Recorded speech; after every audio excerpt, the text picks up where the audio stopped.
Corazón de María, tu amadísima esposa.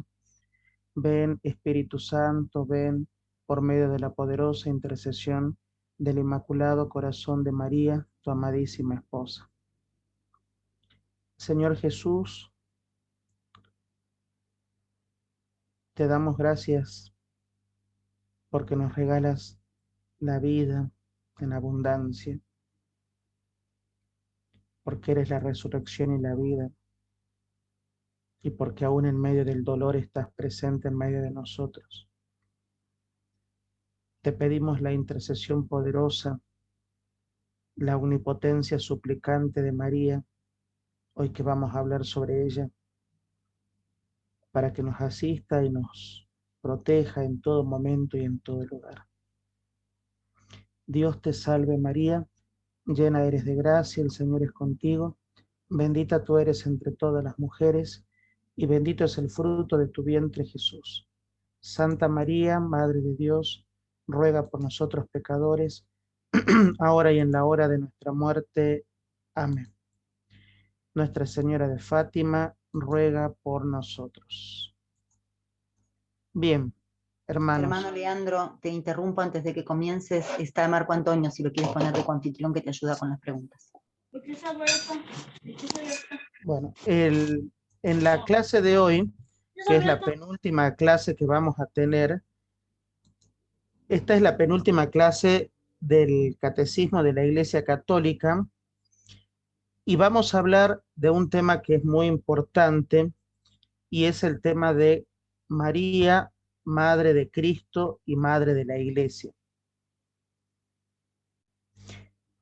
Los padres en el Concilio Vaticano II, los padres conciliares, ciertamente debatieron mucho, sobre todo en la primera y en la tercera sesión, pensando si es que María tenía que tener un documento aparte, si tenía que ser colocada fuera de la Lumen Gentium, o dónde tendría que ser colocada nuestra Santísima Madre para que quede muy claro su papel de Madre de la Iglesia. En ese momento la Mariología estaba en el auge, en el apogeo, digamos así, de su surgimiento, y entonces esta cuestión de María como Madre de la Iglesia era algo que todavía los papas estaban tratando de dilucidar, de rezar y de definir. Pero hay algo muy importante y nosotros nos vamos a dirigir sobre esto que los padres en el concilio han querido decir muy claramente, uniendo la maternidad de María, la maternidad divina de María, con la maternidad referente a la Iglesia. María es madre de Cristo, es madre del Hijo de Dios, pero también es madre de la Iglesia.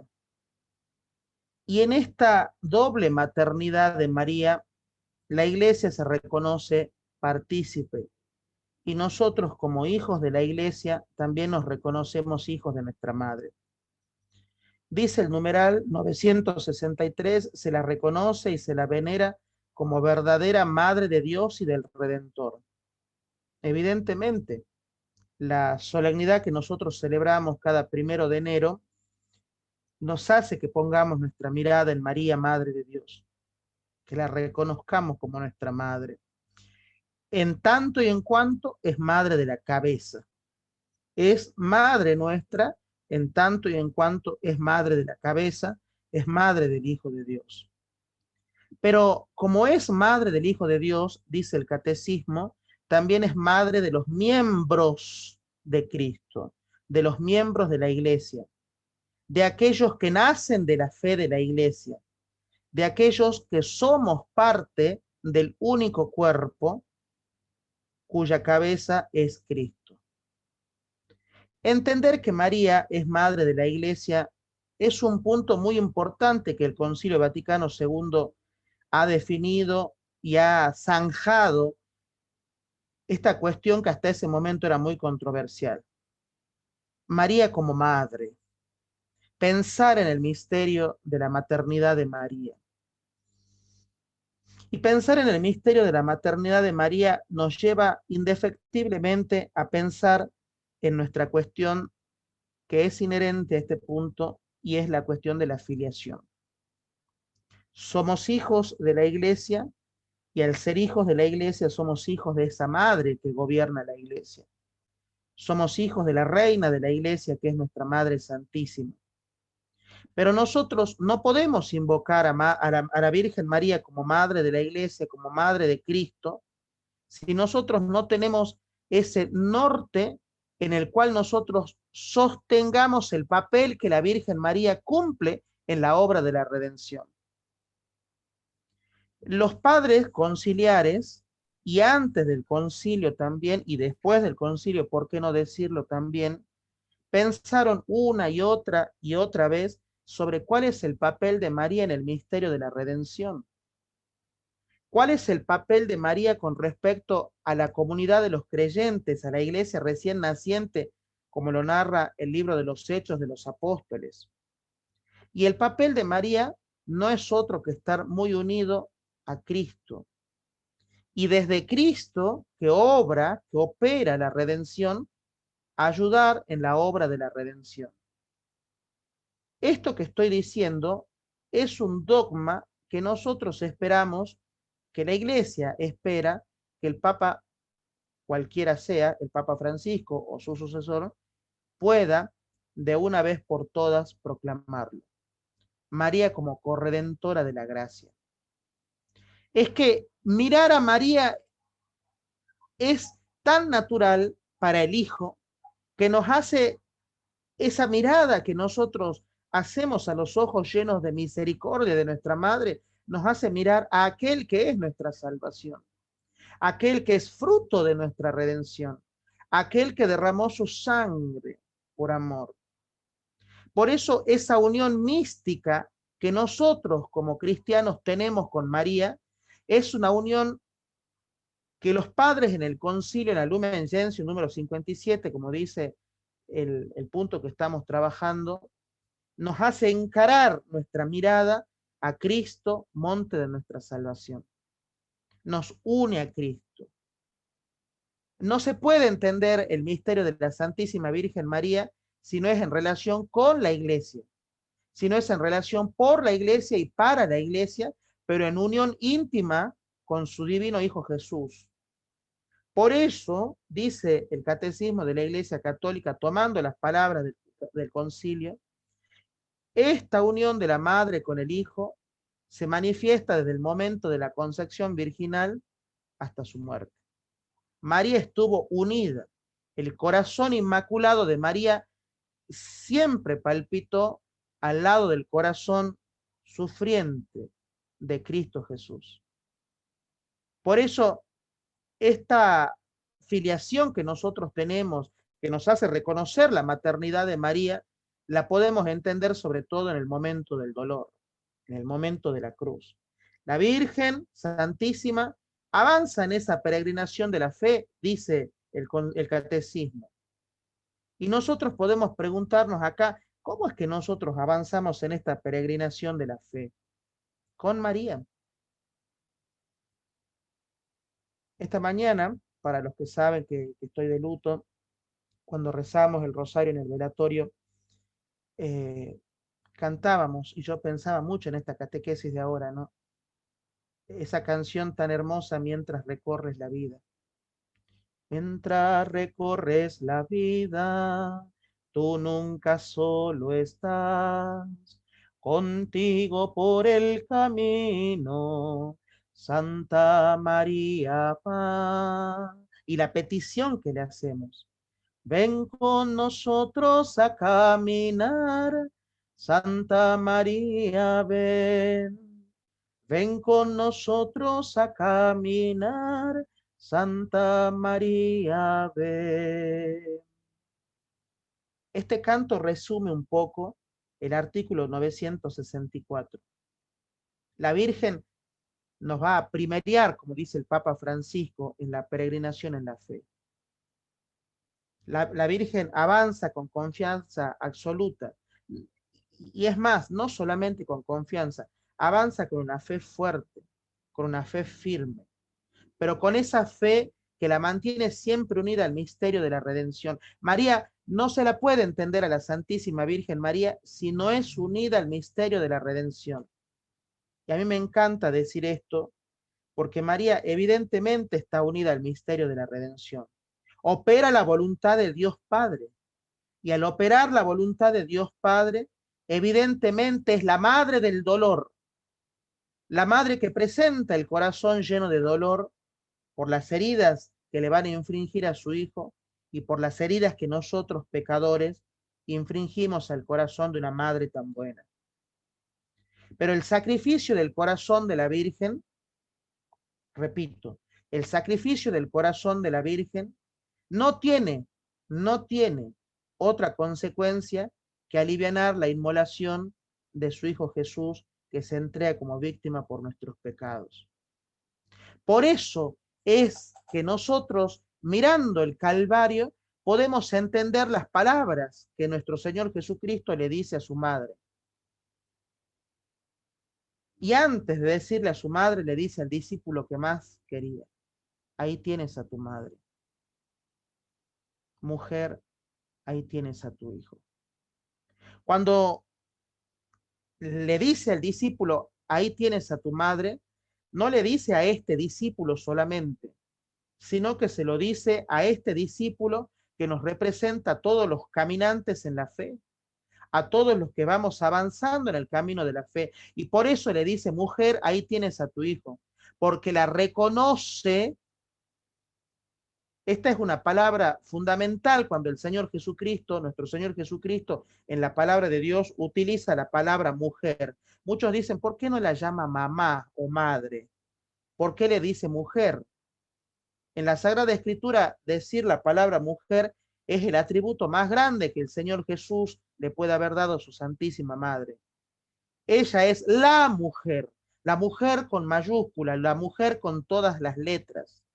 Ahí tienes a tu hijo, le dice, engendrando para sí en ese momento sagrado a la nueva extirpe, renacida del agua y de la sangre derramada de su costado.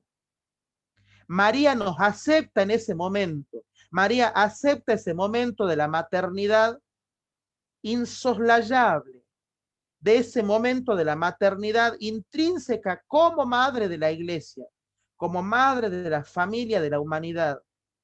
María se hace madre porque entiende de dolores.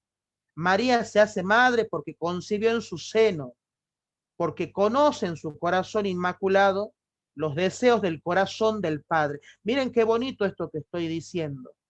María se hace madre porque en su corazón inmaculado conoce los deseos del corazón del Padre. Y conoce también, ¿por qué no decirlo?, hasta qué punto el corazón del Hijo es capaz de entregar hasta su última gota de sangre. Por eso es que Jesús, en el momento máximo del dolor, la enaltece diciendo esas palabras, mujer, mujer.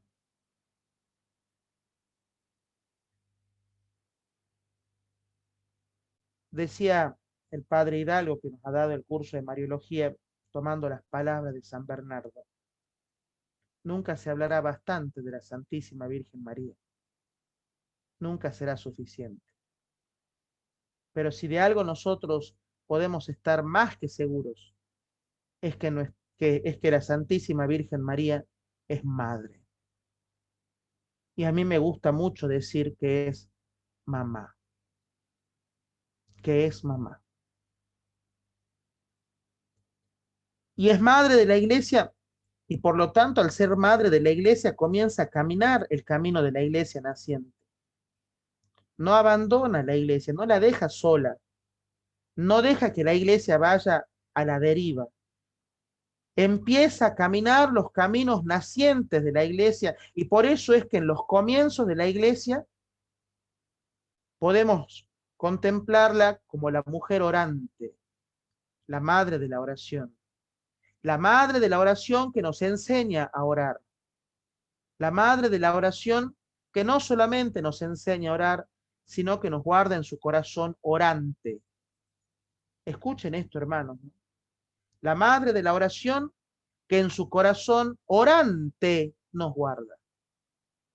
Por eso nosotros no podemos entender a María como madre de la iglesia si no es como la mujer orante. Es madre de la iglesia, es reina de la iglesia en tanto y en cuanto es la omnipotencia suplicante. Ora con la iglesia, ora por la iglesia. Y en ese orar por la iglesia, reunida con los apóstoles, reunida, como dice la palabra de Dios, con algunas mujeres, pedía el don del Espíritu. Y en este punto, la Mariología es verdaderamente exquisita. María pedía junto a la iglesia el don del Espíritu. A mí me gusta pensar mucho lo que dice un famoso teólogo von Balthasar, de que María, en el momento en el que es visitada por el ángel, y el ángel le dice, llena eres de gracia. Esa parte me gusta mucho hacer la exégesis de ese texto. María es la llena de gracia, es aquella que ha sido cubierta por la diosidad, es aquella que ha sido cubierta por la mirada de Dios, es aquella que es llena de Dios, es aquella que está empapada de la divinidad, es aquella que está llena del Espíritu Santo.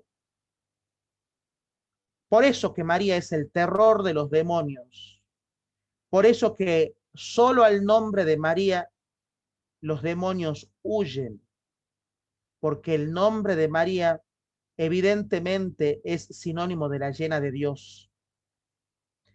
María, en su papel de madre de la iglesia, de omnipotencia, suplicante, de corredentora de la gracia, de la medianera de todas las gracias, aquella que es llena del Espíritu Santo, pide para nosotros que somos la iglesia el don del Espíritu.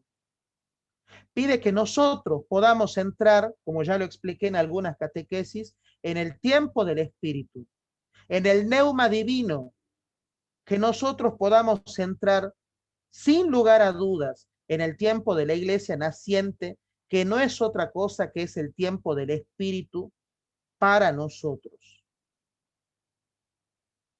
No podemos, si ustedes me permiten, entender el corazón orante de la Virgen, si no es a partir de este encargo que le hace el Señor Jesús. Mujer, ahí tienes a tu hijo. Mujer, es como escuchar a nuestro Señor Jesucristo decir, mujer, ahí tienes a la iglesia. Ahí tienes a todos y a cada uno de tus hijos. Si nosotros pensamos en uno de los dogmas marianos, el de la Asunción, que celebramos el 15 de agosto, podemos decir con la iglesia, esto tan hermoso, la Virgen Inmaculada, preservada inmune de toda mancha de pecado original, terminado el curso de su vida en la tierra, fue asunta el cuerpo y alma al cielo y enaltecida por Dios como reina del universo, para ser conformadora más plenamente a su Hijo, Señor de los señores y vencedor del pecado y de la muerte. La asunción de la Santísima Virgen María es sin lugar a dudas el momento de máxima esperanza de la Iglesia.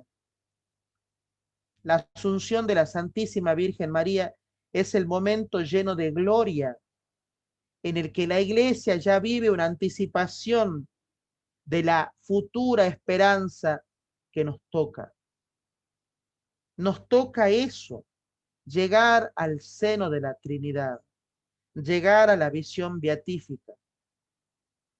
Por eso la madre va junto a la cabeza, va junto a su Hijo Jesús, siendo madre de la oración, teniendo un corazón orante, siendo corredentora de la gracia, siendo la omnipotencia suplicante, siendo la madre de los pecadores, es llevada al cielo y nos anticipa sin lugar a dudas la vida eterna.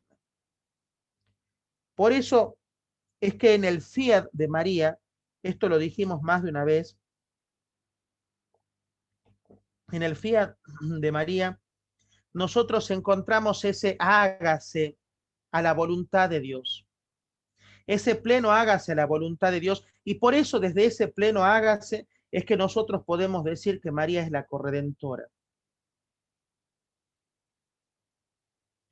Por eso desde este punto María se transforma, como dice el catecismo de la Iglesia, en orden de la gracia, en modelo para la vida cristiana, en modelo de fe, en modelo de caridad, en modelo de entrega, en modelo de servicio. ¿Cuánto tenemos nosotros que mirar a nuestra madre? ¿Cuánta necesidad tiene la Iglesia de mirar a la Virgen? Misionera, despojada, humilde, sencilla. Y por eso, por tener todas estas características, enaltecida por su amado Hijo Jesús, que la constituye el modelo de la Iglesia. La Santísima Virgen María colabora en la obra de la redención a partir de la obediencia. Evidentemente, el corazón de la madre puede haber tenido dudas. No lo sabemos. Seguramente el corazón de la Virgen no entendía algunas cuestiones cuando el ángel se le aparece y le presenta este plan de salvación ideado por Dios desde toda la eternidad. Pero María dice una sola palabra que es el terror de los demonios. María dice una sola palabra que es la palabra que la creación esperaba. Y no es otra palabra que el hágase, la palabra de la obediencia que nace de la fe, que nace de la esperanza y que nace, como dice la Lumen Gentium en el Concilio Vaticano II, del ardiente amor que el corazón de la Virgen tiene, del amor por su Hijo Jesús, pero el amor también por sus hijos que somos nosotros, la Iglesia. Por eso es que María es la dispensadora de la gracia. Por eso es que María, llena del Espíritu, llena de gracia, llena de Dios, es la que nos puede comunicar la gracia. Y por eso precisamente es que Juan Pablo II, San Juan Pablo II, que hemos celebrado hace poco su fiesta, elige como lema de su pontificado totus tuo mater, todo tuyo para ser más de Jesús, tomando evidentemente las palabras de San Luis María Griñón de Montfort. San Luis María Griñón de Montfort no puede pensar las bellísimas cosas que ha pensado sobre nuestra Santísima Madre, si no es a través de entender que María es el camino más seguro, más corto, más santo, más rápido.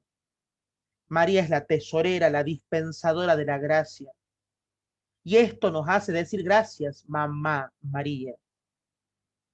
Por eso es que contemplar la maternidad de María es pensarla a la Virgen. A mí me gusta mucho esto, pensarla a María en orden a la economía de la salvación.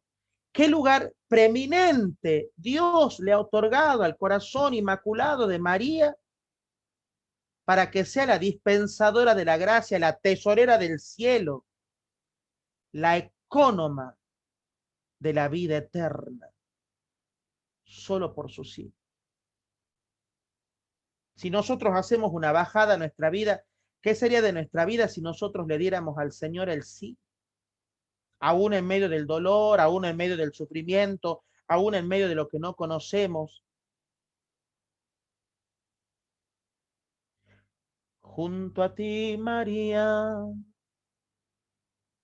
como un niño quiero estar.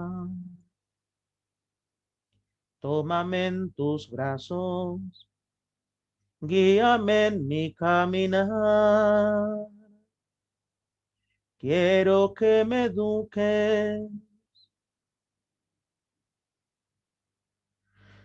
que me enseñes a rezar.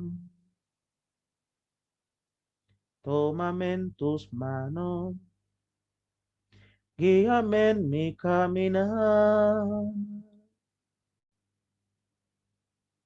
Madre, madre, madre, madre, madre, Madre, madre, madre.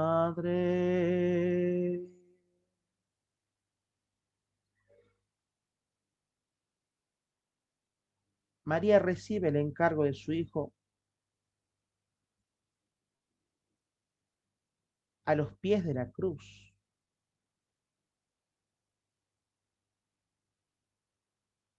Para una madre, ciertamente es el momento de máximo dolor,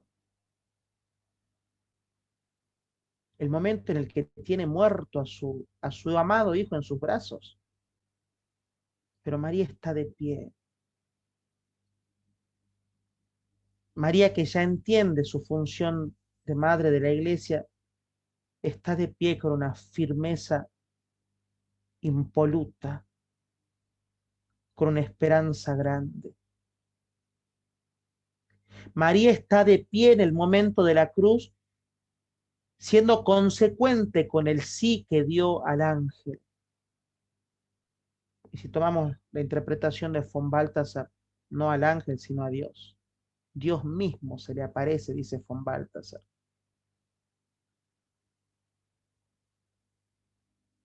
Por eso, ¿cómo no mirar a la Santísima Virgen María? ¿Cómo no mirar a la mujer que sin vacilar está al pie de la cruz recibiendo a su amado hijo? Y una cosa más, y recibiéndonos a nosotros al pie de la cruz.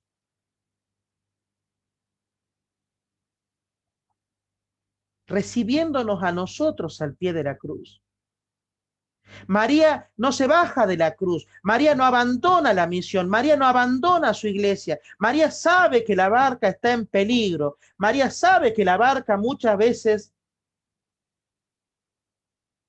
ondea mares que son muy turbulentos, pero está firme, es madre, camina con sus hijos. Y por eso la piedad popular y ella que se ha manifestado nos hace invocarla con esos títulos de abogada, de auxiliadora, de socorro, de mediadora, de medianera, de merced. Por eso entender la misión de la Santísima Virgen María no es, como dicen algunos hermanos de las denominaciones cristianas, menguar la figura de la mediación absoluta de Cristo. El único mediador, indudablemente, hermanos, el único mediador entre Dios y los hombres es Cristo. El único mediador. Pero a mí me gusta decir que María es la que nos roba un pedacito de cielo.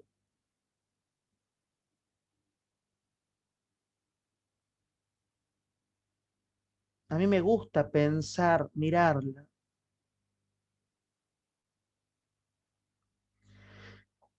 Y entender que María, aunque sea por la ventana, nos hace entrar a la vida eterna.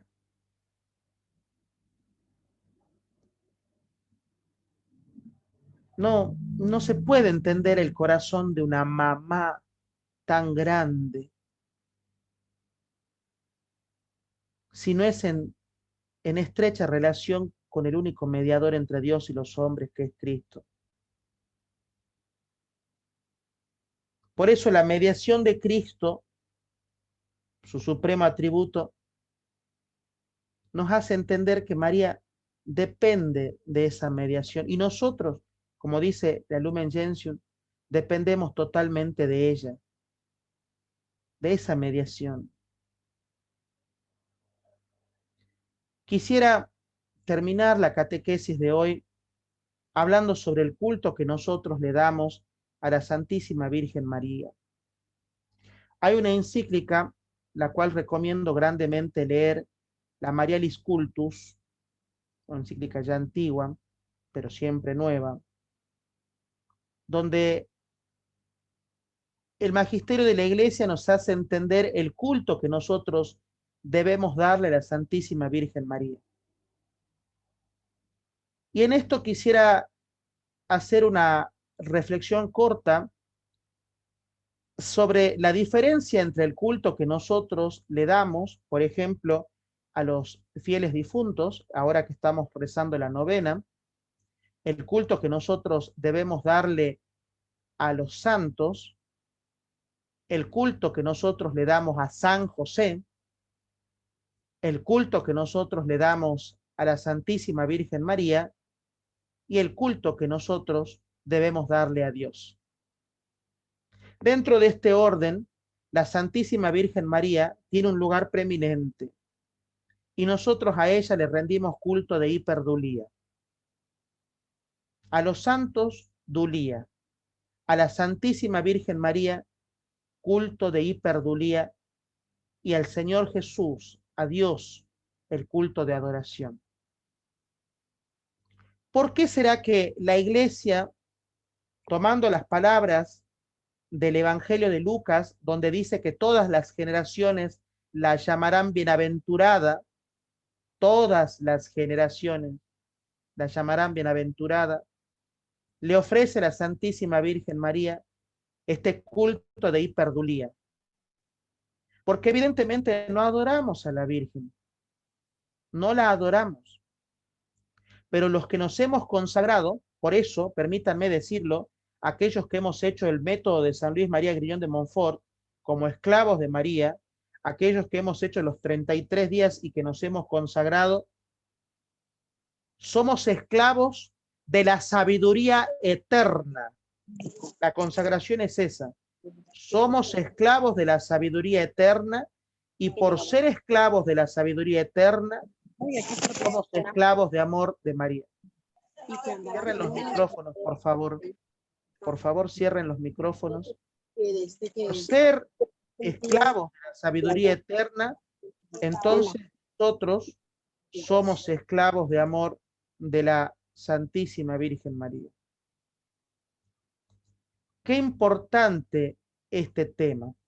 Qué importante este tema porque muchas veces nosotros no entendemos qué es darle este culto a la Santísima Virgen María. Y podemos caer en falsas interpretaciones del culto. O podemos dejar que personas que no están formadas nos deformen en cuanto al culto que le rendimos a la Santísima Virgen María. Miren, cuando uno es hijo, yo lo digo como hijo, y quiere estar cerquita de su mamá, supongamos que nuestra mamá está en su cama y queremos ir y charlar con ella y contarle nuestras cosas, y nos acurrucamos, nos ponemos cerquita, nos ponemos de rodillas, le hablamos cerquita a nuestra madre. Pero no porque la estemos adorando, sino porque queremos que ese diálogo que vamos a tener sea un diálogo que ella lo escuche con un corazón pleno. Y porque sabemos que la omnipotencia suplicante, que la corredentora, que la madre de la iglesia, que todo lo que ya expliqué, lleve todas nuestras oraciones como perfume agradable a la presencia de Dios. Por eso no es un pecado arrodillarse delante de una imagen de la Santísima Virgen María. No es un pecado. No es un pecado tocar la imagen de la Santísima Virgen María y pedirle una gracia, porque el tocar la imagen de la Santísima Virgen María es como cuando uno era pequeñito y le tocaba el vestido, la pollera a la mamá y le decía, mamá, mamá, acordate de esto que te estoy pidiendo. No te olvides de esto que te estoy pidiendo. Es molestarla a la mamá, decirle, mirá que yo te pedí esto, ¿no? No te olvides.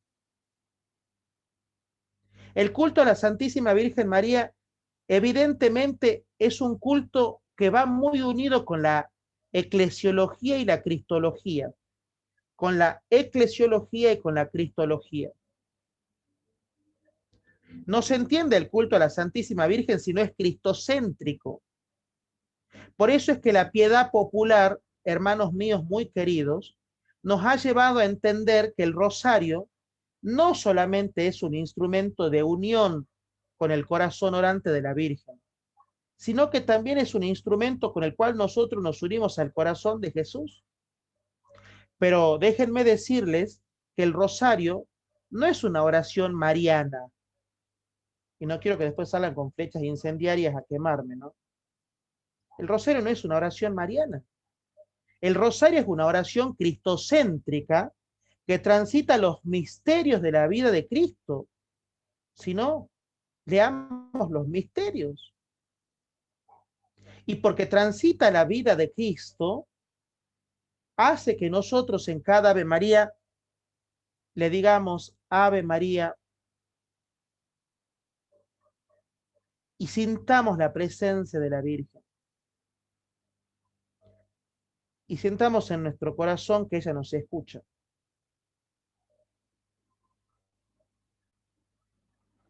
Decirle a la Santísima Virgen las palabras las palabras del Evangelio, las palabras de la Iglesia,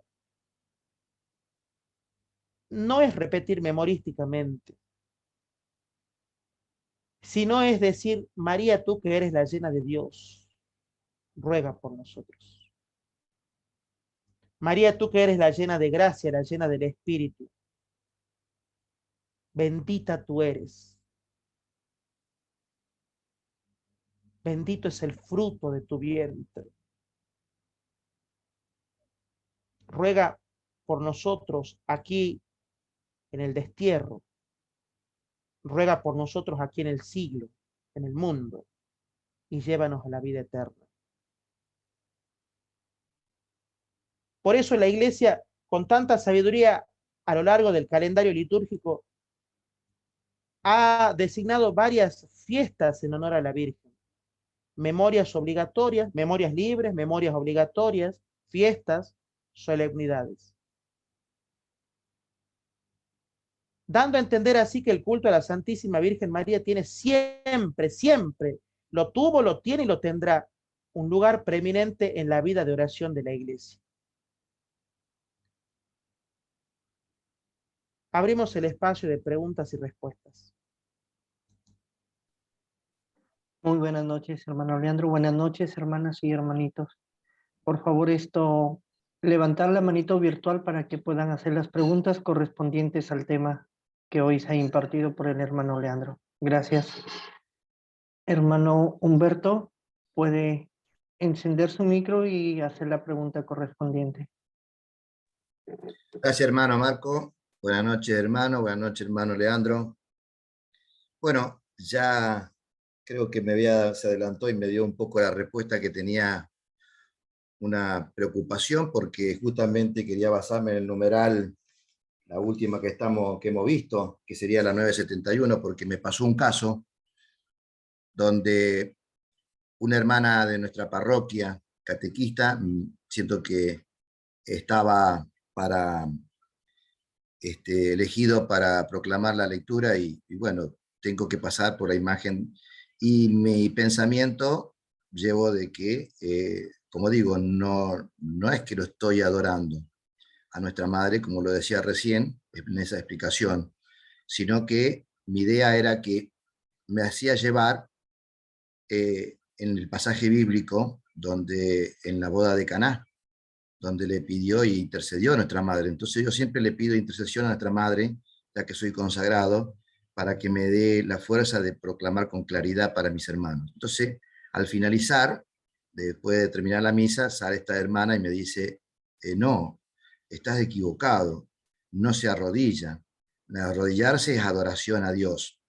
Entonces le decía, no, es que yo no estoy, es un acto mío, es un acto de humildad, de sencillez. Pero bueno, quedó en que no, que no, que no. Entonces digo, bueno, justamente vi que en su momento que estuvo declarando, bueno, dije yo, bueno, la pregunta mía, ¿es pecado? ¿Está prohibido por parte de la iglesia que digan esto? Bueno, justamente por eso quería agradecer porque lo aclaró, así que bueno, era eso, hermano Leandro. Gracias. Humberto, acá sería oportuno también profundizarlo. Yo lo he dicho rápidamente, pero en la Marialis Cultus, el Papa nos expresa las distintas formas de culto que le damos a la Santísima Virgen María. Quiero decir algo muy importante, ¿no? El rosario, si bien es una oración cristocéntrica y también una oración mariana, no es la única forma de culto que le podemos dar a la Santísima Virgen. No es la única forma. Miren, en los monasterios, cuando yo era monje, en la preparación en el seminario lo hacíamos, de noche, cuando se reza la última oración, que es las completas, la última oración es a la Santísima Virgen María, se apagan las luces de toda la iglesia, solamente queda iluminada la imagen de la Santísima Virgen y se canta una canción.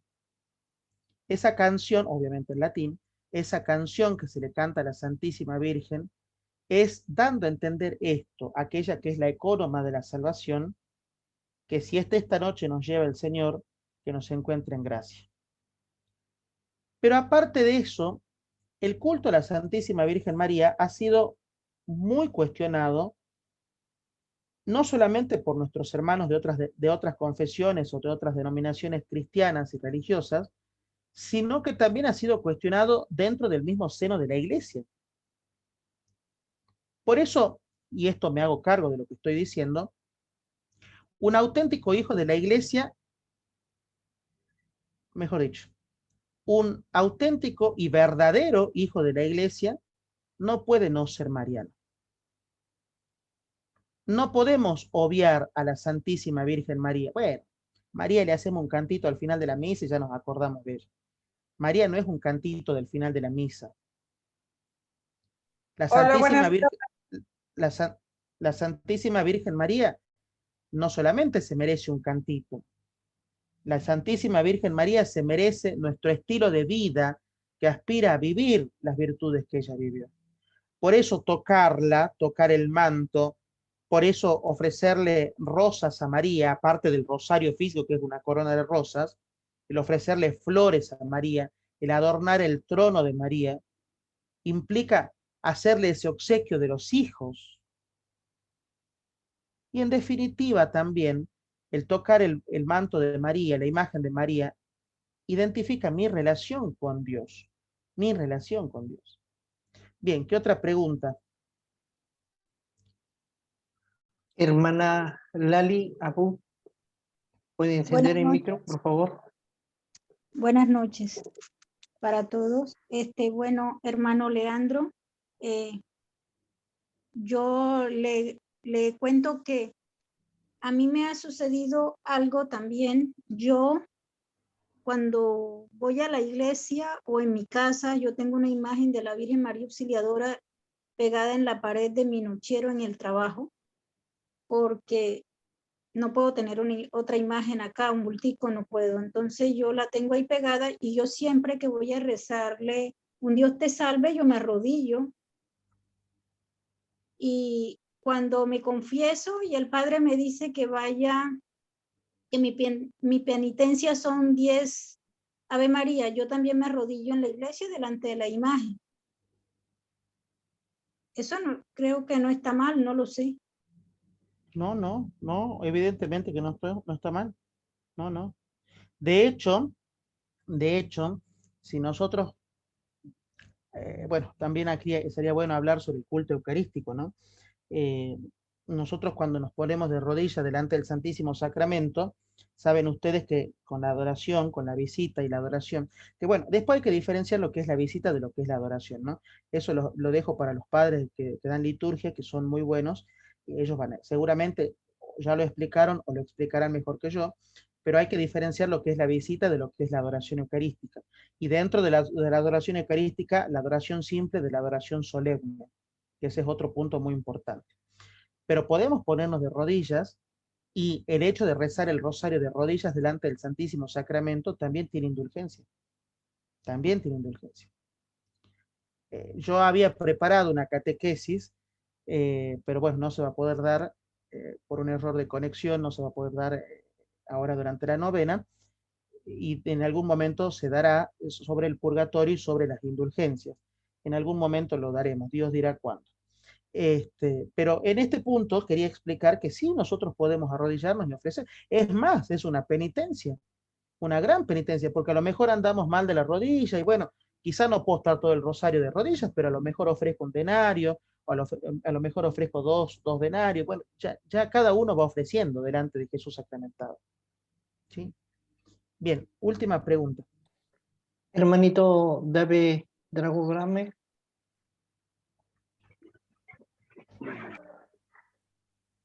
Buenas noches.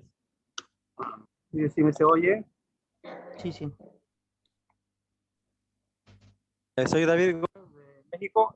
La pregunta es, ¿cómo puedo yo, cómo le puedo yo comprobar, de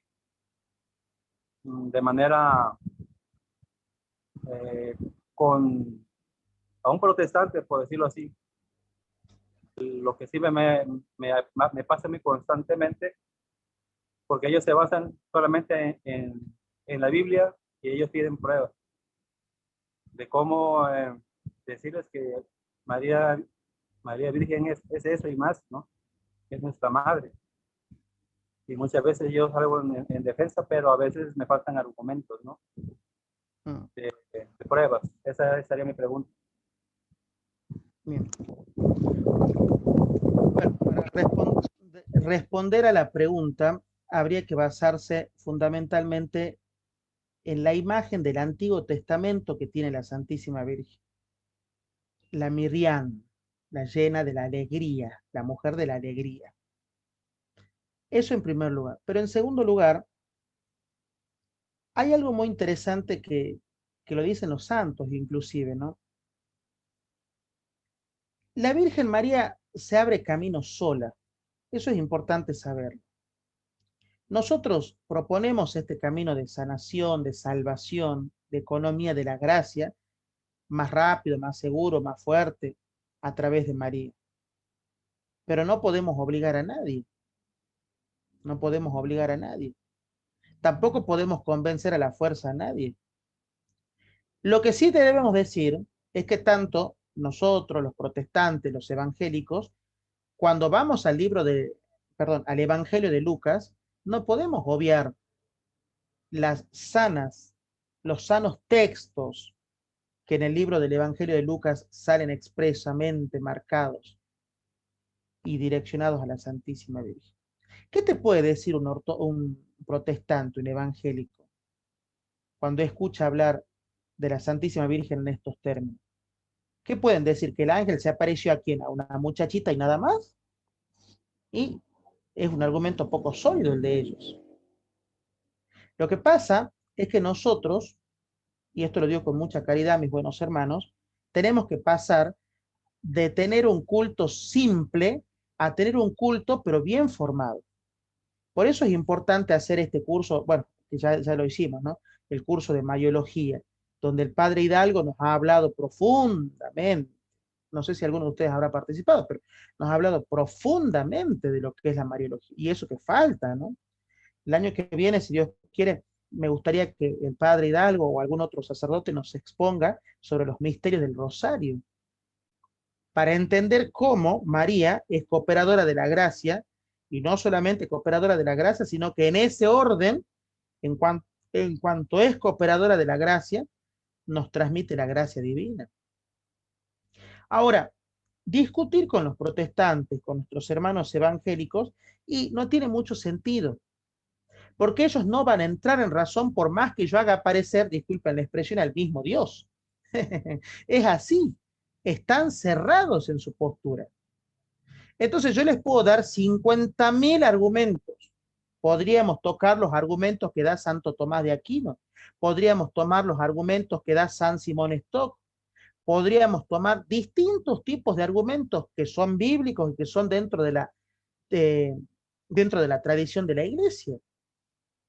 Pero si no van a ser escuchados, a mí me gusta mucho, y esto es más que un argumento, es una acción, ofrecerles a ellos el modelo de una vida que se confía a la Virgen, que le entrega a María todo, y un modelo de persona que no se confía a la Virgen, porque no cree, porque dice que fue la madre de Jesús y nada más, Y bueno, por su fruto los conoceréis, ¿no? Por su fruto los conoceréis. Bien, terminamos nuestra catequesis del día de hoy y le pedimos al Señor que nos acompañe, que fortalezca nuestro caminar en la tierra y que todo lo que hemos vivido en este año, porque la próxima clase del catecismo ya va a ser la última de este año, que todo lo que hemos vivido en este primer ciclo de catequesis, en este primer año, vamos a empezar después el segundo, sirva para que nosotros empecemos a entender los fundamentos de nuestra vida cristiana.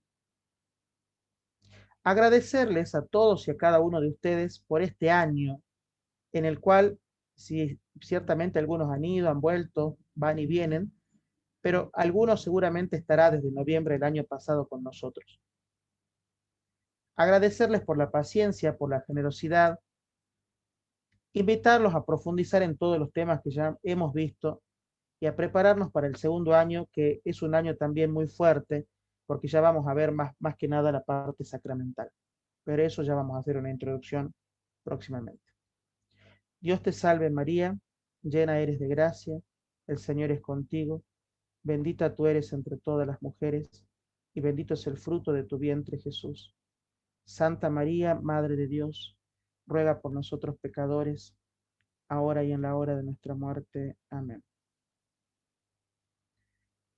Madre, Madre del amor hermoso, Madre de la oración, llévanos al corazón de tu Hijo Jesús, tú que eres la omnipotencia suplicante, pide para nosotros la bendición de Dios, guárdanos en tu corazón, muy cerquita tuyo, ampáranos frente al peligro.